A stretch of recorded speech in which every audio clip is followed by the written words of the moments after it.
ಇಡಮ್ಮ.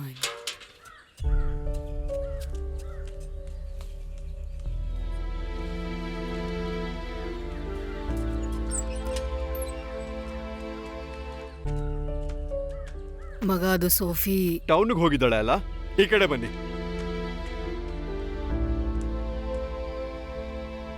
Sophie, ನನಗೆ ಗೊತ್ತಾಗ್ಬೇಕು ನಿನಗೇನಾಯ್ತು ಅಂತ. ನನ್ನಿಂದ ಯಾವ ವಿಷಯನ ಮುಚ್ಚಿಡ್ತಿದ್ಯಾ? ನಾನ್ ಗೊತ್ತಿಲ್ದೆ ಏನಾದ್ರೂ ತಪ್ಪು ಮಾಡಿದಿನಾ? ನನಗ್ ಗೊತ್ತಾಗ್ಬೇಕು, ಯಾಕೆ ಈ ರೀತಿ ನಡ್ಕೋತಾ ಇದ್ಯಾ? ನಾನೀಗ ರಿಲ್ಯಾಕ್ಸ್ ಮಾಡ್ಬೇಕು. ಪ್ಲೀಸ್ ಇಲ್ಲಿಂದ ಹೊರಟೋಗ್ತೀಯಾ? ನನಗೆ ಅವಮಾನ ಮಾಡೋದ್ರಿಂದ ನೀನ್ ರಿಲ್ಯಾಕ್ಸ್ ಆಗಿರ್ತೀಯಾ? ಜೀವನ ಪೂರ್ತಿ ನನ್ನ ಜೊತೆ ಇರ್ತೀನಿ ಅಂತ ಹೇಳಿದಂತ ಮಾತೆಲ್ಲ ಎಲ್ಲಿ ಹೋಯ್ತು? ನನಗೆ ಹೇಳೋಕೆ ಏನೂ ಇಲ್ಲ. ನನ್ನ ನೋಡೋಕೆ ಅಂತ ಇನ್ನೊಂದ್ಸಲ ಬರ್ಬೇಡ. ಇವಾಗ ಹೋಗು ಎತ್ತಿ. ಸೋಫಿ, ನಿನ್ನ ನೋಡೋಕೆ ಇಷ್ಟ ಇಲ್ಲ.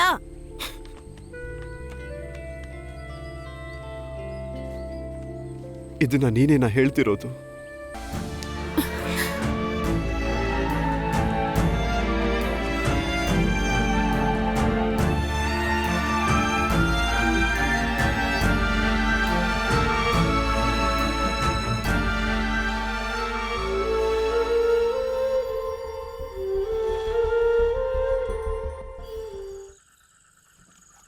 ವರಾಹ ಮೂರ್ತಿಯ ಉತ್ಸವ ಇನ್ನು 2 ದಿನ ಮಾತ್ರ ಇದೆ.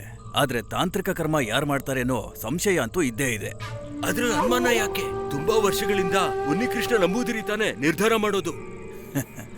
ನಮ್ಮೂರಿನ ಶಕ್ತಿನೇ ವರಾಹ ಮೂರ್ತಿ. ಅಲ್ಲಿ ದೋಷ ಆದ್ರೆ ಇವರು ನಾಶ ಆಗತ್ತೆ. ಸೋಫಿಯಾ, ಸೋಫಿಯಾ, ಒಳಗ್ ಬನ್ನಿ. ಅವಳನ್ನ ಕರಿ.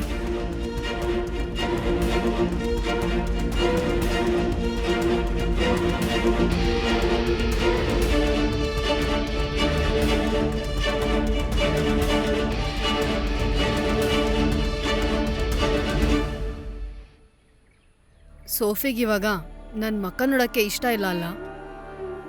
ನೀನು ಈ ಊರಿಗೆ ಬಂದಿರೋದಕ್ಕೆ ಕಾರಣ ತಾಂತ್ರಿಕ ವಿದ್ಯೆಯನ್ನ ಕಲಿಯೋದಿಕ್ಕೋ ಅಥವಾ ಅದನ್ನ ಹಾಳು ಮಾಡೋದಿಕ್ಕೋ? ನನಗೆ ಗೊತ್ತಾಗ್ಬೇಕು. ಏನ್ ನಿನ್ನ ಉದ್ದೇಶ? ಯಾವ ಕಾರಣದಿಂದ ನನ್ನ ಮಕ್ಕಳ ಜೊತೆ ಆಟ ಆಡ್ತಾ ಇದೆಯಾ ಹೀಗೆ? ಏನು ಹೇಳೋ ಅವಶ್ಯಕತೆ ನನಗಿಲ್ಲ. ನಾನೊಂದು ತಾಯಿ. ಯತಿ ಎಷ್ಟು ಕಷ್ಟದಿಂದ ಮನೆ ಬಿಟ್ಟು ಹೋಗಿದ್ದಾನೆ ಅನ್ನೋದನ್ನ ನಾನು ನನ್ನ ಕಣ್ಣಾರೆ ನೋಡಿದ್ದೀನಿ. ನಿನ್ನ ಸುಟ್ಟು ಭಸ್ಮ ಮಾಡೋಷ್ಟು ಕೋಪ ನನಗೇನಿಲ್ಲಮ್ಮ. ಆದ್ರೆ ನನ್ನ ಮನಸ್ಸಿಂದ ಬರೋ ಮಾತುಗಳು ನಿನ್ನ ಸುಟ್ಟು ಭಸ್ಮ ಮಾಡುತ್ತೆ. ನನ್ನ ದುಃಖನ ನೀನು ಅನುಭವಿಸ್ತೀಯ.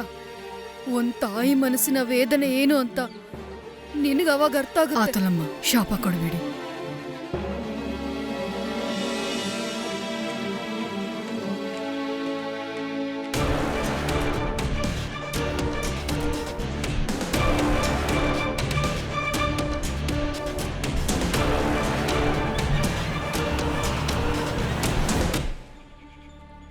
ಆತೋಲಮ್ಮ,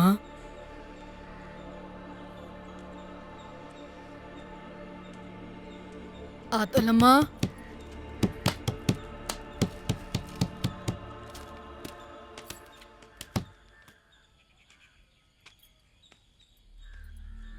ಆತೋಲಮ್ಮ. ಏನು?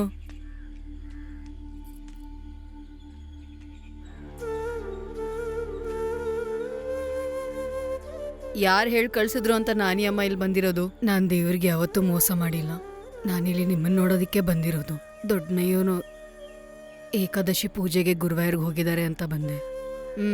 ಏನ್ ವಿಷಯ? ಸೋಫಿ ಅಂತ ಹುಡುಗಿ ಕಣ್ಣಲ್ಲಿ ಕಣ್ಣಿಟ್ಟು ಮಾತಾಡೋಳು. ಅವಳು ತಲೆ ಬಗ್ಸಿ ಮಾತಾಡಿದಾಳೆ ಅಂತಂದ್ರೆ ತಪ್ಪು ಮಾಡಿದಾಳೆ ಅಂತ ಅಲ್ಲ, ನಿಮ್ಗೆ ಅಮ್ಮನ ಸ್ಥಾನ ಕೊಟ್ಟಿದ್ದಾಳೆ ಅಂತ. ಮೈ ತುಂಬ ವಿಷಯ ಮಾಡ್ಕೊಂಡು ಬಂದಾಗ ಅವಳು ಜ್ಞಾನ ತಪ್ಪಿರುವಾಗ ಮಾನ ಕಳೆದಿದೆ ಈ ಮನೆಯಲ್ಲಿ. ಒಂದ್ ದೇವ್ರೂ ಬಂದಿಲ್ಲ ಕಾಪಾಡೋದಿಕ್ಕೆ. ಏನ್ ಹೇಳ್ತಿದ್ಯಾ ನೀನು? ಆತೋಲಮ್ಮ, ಅವಳ ಮೇಲೆ ಕೋಪ ಬೇಡ. ಅದನ್ನ ಮಾತ್ರ ಹೇಳಕ್ ಬಂದೆ. ಅವಳು ನನ್ನ ಹತ್ರ ಎಲ್ಲ ಹೇಳಿದಾಳೆ. ಈ ಮಠದ ಚಿಕ್ಕೇಜ್ಮಾನ್ರ ಬಗ್ಗೆ ನಾನು ಎಲ್ಲಾ ವಿಷಯಗಳನ್ನ ಅವಳ ಬಾಯಿಂದ ಕೇಳಿದ್ದೀನಿ. ಗಂಧರ್ವ ಪೂಜೆಗೆ ಬಂದಿರೋ ಹೆಣ್ಮಕ್ಳನ್ನ ಮಾನ ಕಳಿಯೋದು ಇವ್ರ ಕೆಲಸ. ಆತೋಲಮ್ಮಂಗೆ ಏನೂ ಗೊತ್ತಿಲ್ಲ ಅನ್ಸುತ್ತೆ. ಅದರಿಂದ ಪ್ರಾಣ ಕಳ್ಕೊಂಡಿರೋ ಹೆಣ್ಮಕ್ಳೂ ಇದ್ದಾರೆ. ನಾನಿಯಮ್ಮ, ನನಗೂ ಇದನ್ನು ಹೇಳೋದಕ್ಕೆ ಇಷ್ಟ ಇಲ್ಲಮ್ಮ. ಒಂದು ತಾಯಿ ಹತ್ರ ಇದನ್ನೆಲ್ಲ ಹೇಗೆ ಹೇಳೋದು ಅಂತನೂ ಗೊತ್ತಿಲ್ಲ.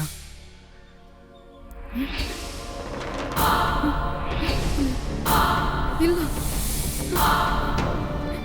ನನ್ನ ಇದು ಆ ಥರ ಇಲ್ಲ.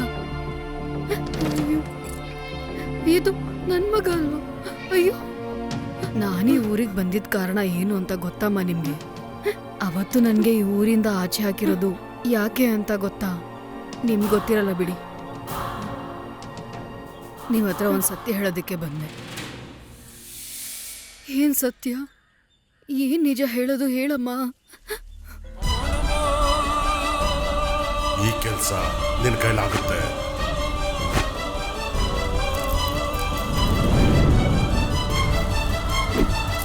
ಯಾವುದು? ಇದೇ ತಿರುಮಲ. ಅಲ್ಲ, ಇದು ಬೇಡ, ಈಗ ಬೇಡ.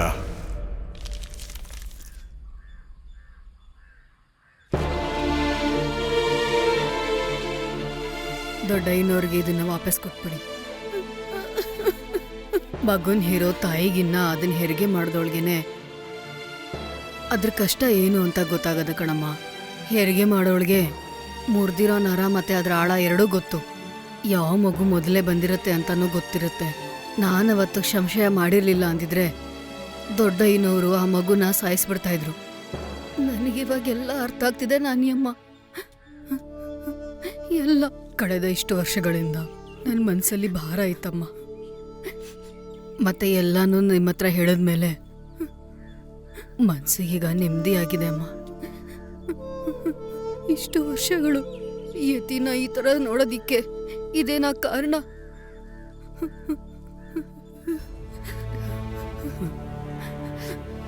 ನಾನು ಬರ್ತೀನಮ್ಮ.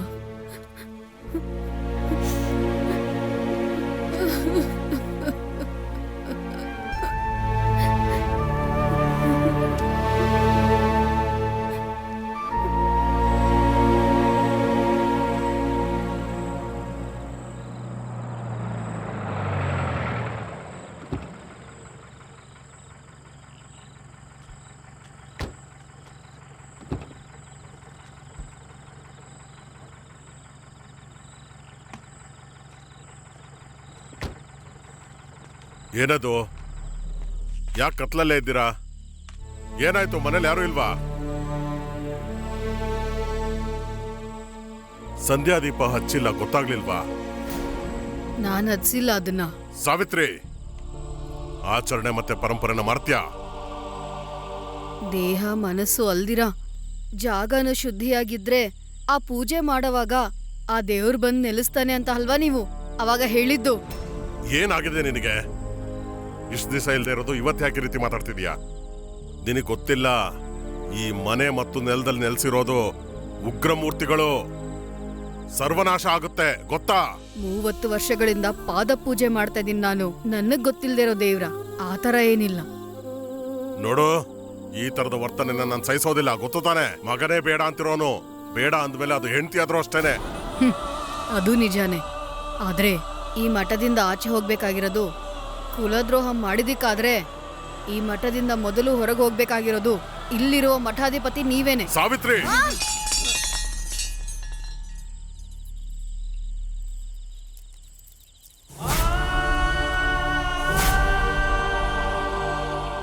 ಜ್ಞಾಪಕ ಇದೆಯಲ್ವಾ ಇದು? ನಾನು ಕಷ್ಟಪಟ್ಟು ಹುಟ್ಟಿಸಿದ ಮಗುನ ಕೊಲ್ಲದಿಕ್ಕೆ ಕೊಟ್ಟಿರೋ ಉಡುಗೊರೆ. ಅವತ್ತು ನಿನ್ ಮಗನ್ನ ಕಳಿಸ್ದಾಗ ಈ ಎಲ್ಲ ದೇವರುಗಳು ಹೋಗಿದ್ದನ್ನ ನೀವು ನೋಡಿಲ್ಲ ಅನ್ಸುತ್ತೆ.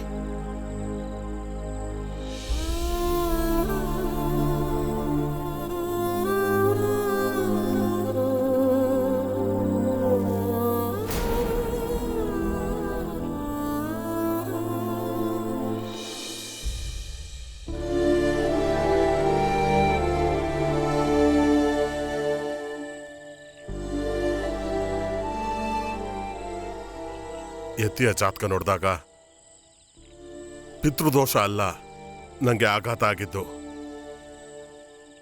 ತಲತಲಾಂತರದಿಂದ ನಡೆಸ್ಕೊಂಡು ಬಂದ ಈಶ್ವರ ವಾಸನ ನಾಶ ಮಾಡಿ ದೇವತೆಗಳನ್ನ ಉಚ್ಚಾಟಿಸಿ ಸರ್ವನಾಶ ಮಾಡೋ ಜಾತಕ.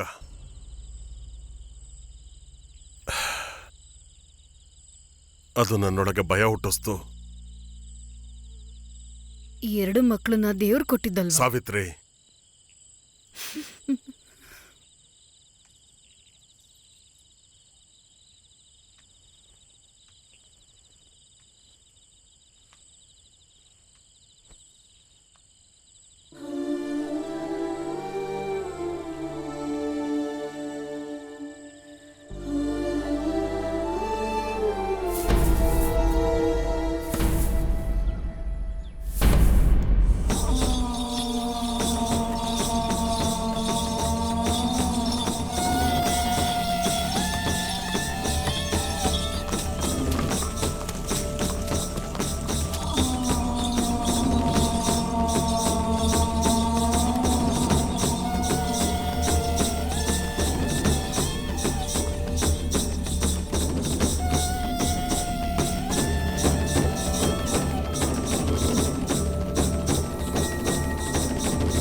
ಇದೇನಿದು? ಪೂಜೆಗಳಿಗೆ ಅಧಿಪತಿಯಾಗಿರೋ ನಿಮ್ಗೆ ನಾನು ಪೂಜೆ ಮಾಡಬೇಕಿತ್ತು.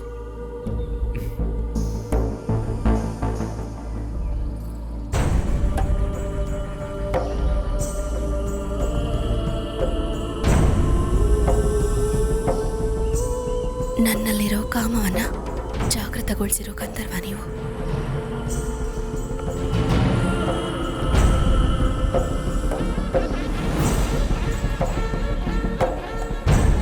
ಇವತ್ತಿನ ಇಡೀ ರಾತ್ರಿ ನಮಗೆ ಸಮರ್ಪಿತ.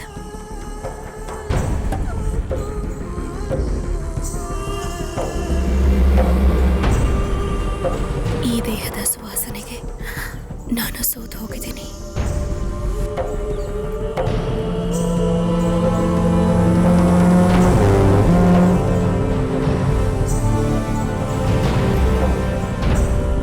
ಈ ಬೆರಳುಗಳಲ್ಲಿ ಕಾಮಶಾಸ್ತ್ರದ ಗ್ರಂಥವಿದೆ ಅಂತ ನನಗರ್ಥ ಆಗಿದೆ.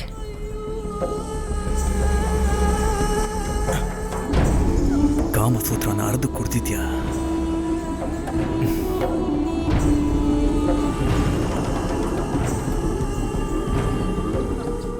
ಈ ಗಂಧರ್ವನಿಗೆ ಪೂಜೆ ಶುರು ಮಾಡ್ಲಾ?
ಮಗಳೇ, ಯಾಕಮ್ಮ ಇಷ್ಟು ಕರೆದು ಬಿಡಿ?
ನಿನ್ ಬಗ್ಗೆ ಏನಂತ ತಿಳ್ಕೊಂಡಿದ್ಯಾ?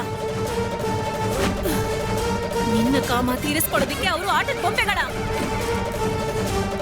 ನಿನ್ನ ಗಂಧರ್ವ ಅನ್ಕೊಂಡ್ ಪೂಜೆ ಮಾಡೋಕ್ ಬಂದ ಹೆಣ್ಮಕ್ಳೆಲ್ಲ ಆತ್ಮಹತ್ಯೆ ಮಾಡ್ಕೊಂಡು ಸತ್ತಿದ್ದಾರೆ. ಒಂದಾದ್ರೂ ನೆನ್ಪಿದ್ಯಾ ನಿನ್ಗೆ?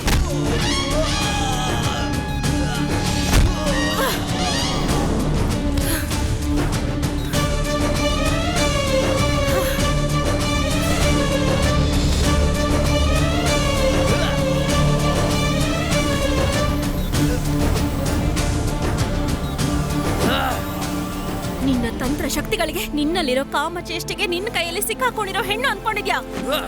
ನೀನ್ ಮಾಡಿರೋ ಪಾಪ ಕರ್ಮಗಳಿಗೆ ನಿನ್ನ ಮುಗಿಸೋದಕ್ಕೆ ನಾನೊಬ್ಳೇ ಸಾಕು ಕಣೋ.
ಕ್ಷಮಿಸೋಕ್ಕೂ ಸಾಧ್ಯ ಇಲ್ಲ ಕಣೋ.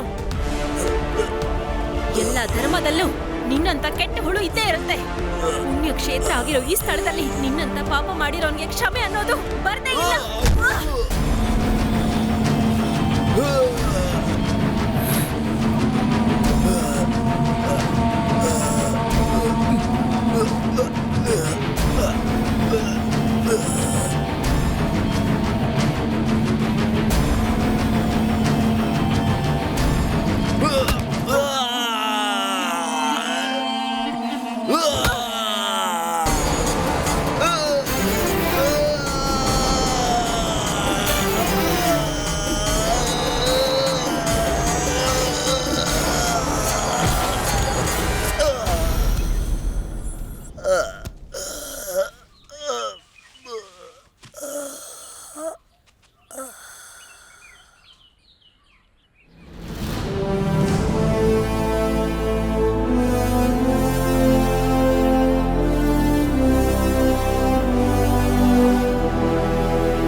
ದೇವಿ ಭಗವತಿಯೇ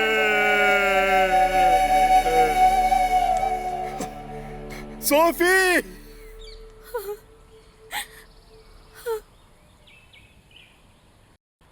ಮರೆತೆನೋ ನಾನನ್ನೇ ಬದಲಿಸಿದೆ ನನ್ನ ಹಣೆ ಬರಹ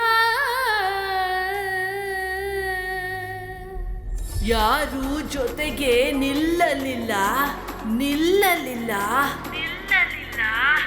ಯಾರು ಜೊತೆಗೆ ನಿಲ್ಲಲಿಲ್ಲ ನೀ ತಾನೇ ನಿನ್ನ ಜೀವ ಉಳಿಸುವ ಕತ್ತಿಯು